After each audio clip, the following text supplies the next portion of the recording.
Jadi kita memang harus mempersiapkan khusus DKI Jakarta sebagai medan perang pertama menghadapi Omikron. Dan kita harus memastikan kita bisa menangani perang menghadapi Omikron di DKI Jakarta. Jakarta memang medan perang pertama melawan Omikron, sebab ibu kota Republik ini masih menjadi pintu masuk utama warga asing dan domestik yang baru saja tiba dari luar negeri. Hingga Rabu, 19 Januari, kasus Omikron telah bertambah menjadi 882 kasus, mayoritas kasus impor, dan 174 lainnya ini transmisi lokal.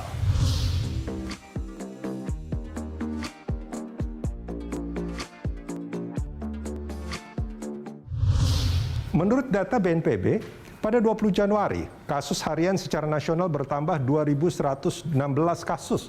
Kasus tertinggi disumbang DKI Jakarta, yaitu 1.115 alias lebih kurang 50% kasus nasional. Pantas jika Menteri Kesehatan mengatakan, Jakarta sebagai medan perang pertama, sekaligus garis terdepan untuk menangani virus corona.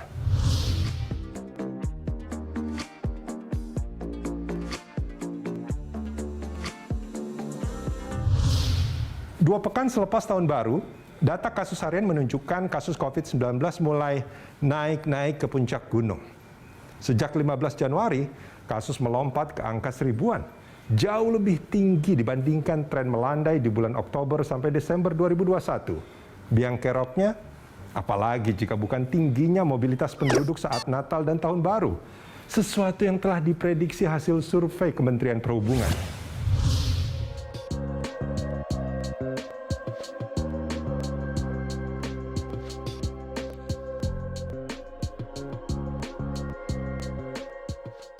Berhati-hati perlu, waspada perlu, tapi jangan menimbulkan ketakutan dan jangan menimbulkan kepanikan. Sekali lagi, kita harus waspada, jangan jemawa dan jangan gegabah. Apa yang disampaikan Presiden Joko Widodo layak kita camkan. Hati-hati, waspada wajib, tapi panik jangan. Masih kata Presiden, jangan pula jemawa dan gegabah. Artinya, kebijakan pemerintah dalam menangani tren kenaikan COVID plus bertambahnya kasus varian Omikron membutuhkan langkah yang tepat dan terukur.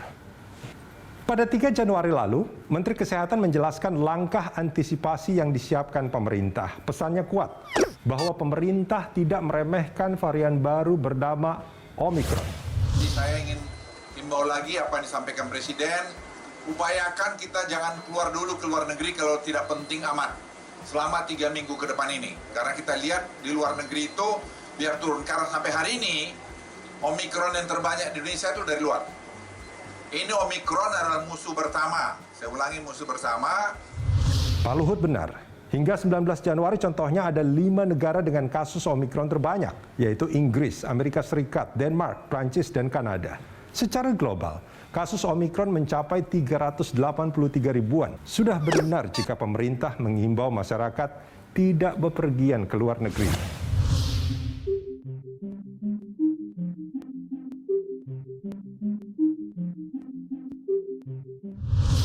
Menurut Satgas Penanganan COVID-19, belakangan varian Omikron telah meluas ke 150 negara. Tapi anehnya, saat kasus Omikron secara global naik, justru pemerintah mencabut larangan masuk kepada warga dari 14 negara. Ini logikanya, logika orang awam.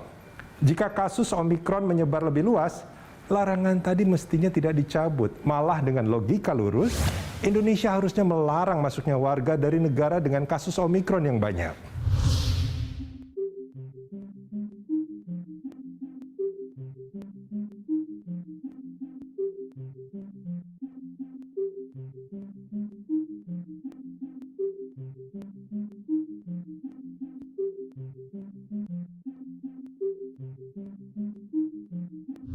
Epidemiolog dari Griffith University Australia, Diki Budiman mengingatkan, tracing dan testing varian Omikron lebih sulit karena 90% orang yang terpapar Omikron umumnya tidak menunjukkan gejala. Artinya, jika negara gagal mendeteksi dan mengkarantina warga yang terpapar varian Omikron, itu akan menjadi bom waktu.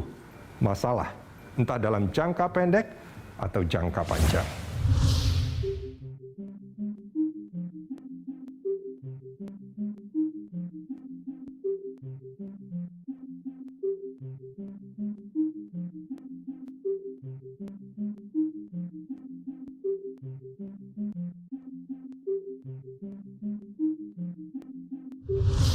Jakarta adalah pertaruhan. Jadi, pemerintah dan masyarakat jangan kendor menerapkan protokol kesehatan. Dan wabil khusus pemerintah punya kewajiban menerbitkan policy yang tepat. Tidak yang satu begini, yang lain begitu. Jangan mengimbau warganya tidak keluar negeri, tapi membolehkan warga dari negara mana saja masuk ke Indonesia.